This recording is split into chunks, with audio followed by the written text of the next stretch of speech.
अस्सलाम वालेकुम दोस्तों, कानून और अदालत टीवी में खुशामदीद। मैं हूं आपका दोस्त मोइन अहमद एडवोकेट। दोस्तों, आज मैं आपको बताऊंगा कि पुलिस अगर आपके घर पर बिला वजह छापा मारे, रेड करे और उसके पास कोई इजाज़तनामा ना हो, कोई सर्च वारंट ना हो, कोई अरेस्ट वारंट ना हो, तो आपके पास कानूनी चाराजोई क्या है। इसी तरह अगर कोई पुलिस वाला आपकी किसी चीज़ को अपने कब्ज़ा में कर लेता है गैर कानूनी तौर पर, जैसा कि आपने अक्सर देखा होगा कि पुलिस वाले रास्ता में कोई भी फेक भी पुलिस वाले हो सकते हैं, ज़रूरी नहीं कि वो पुलिस वाला असली ही हो। जैसा कि आपने कुछ अर्सा पहले सुना होगा कि पुलिस की वर्दी पहनकर कुछ डाकू जो थे वो लोगों को लूट रहे थे। तो पुलिस अगर आपकी कोई चीज़ गैर कानूनी तौर पर अपने कब्जा में रखती है तो फिर आपके पास कानूनी चाराजोई क्या है। इसी तरह अगर पुलिस ने किसी शख्स को किसी मुकदमा में अरेस्ट किया हुआ है तो उस पर वो टॉर्चर करती है, उसको मारपीट करती है, तो फिर आपके पास कानूनी चाराजोई क्या है।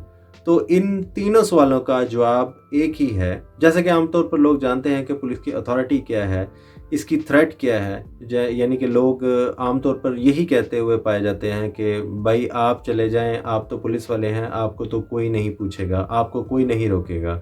ये गलत है। कोई भी पुलिस वाला किसी भी शहरी के घर बिला वजह, बिना इजाज़त वो उस शख्स से ले या उसके पास कोई सरकारी इजाज़तनामा हो, बिना इजाज़त किसी के घर तो क्या किसी के खैमा में भी नहीं घुस सकता।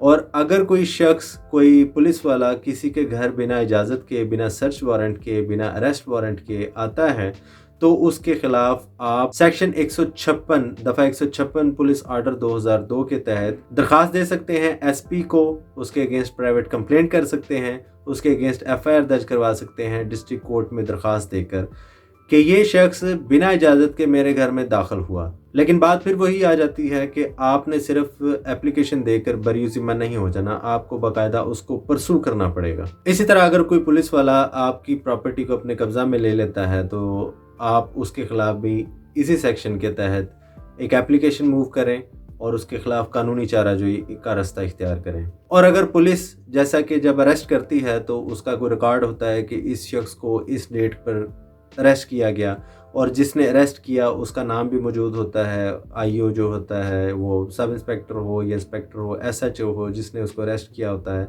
तो उसकी एंट्री के अगेंस्ट उसका नाम लिखा होता है कि इसको किसने अरेस्ट किया था।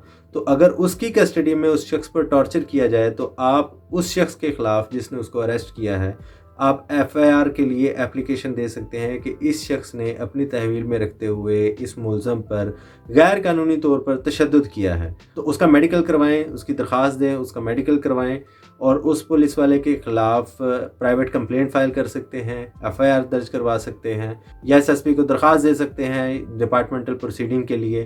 तो उस सूरत में इस सेक्शन के तहत आप उसको 5 साल तक कैद और जुर्माना की सज़ा भी दिलवा सकते हैं।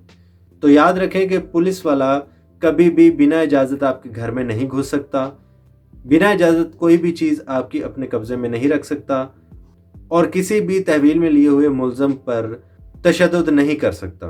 ये गैर कानूनी है और काबिल सज़ा जुर्म है, जिसके लिए आपको अगर दरख्वास्त देनी है तो उसको परसू करना पड़ेगा और तमाम तर मुकदमात का नतीजा सिर्फ उसकी पैरवी करने पर ही निकलता है। कानून आपकी तभी मदद करेगा जब आप अपनी मदद खुद करेंगे। शुक्रिया।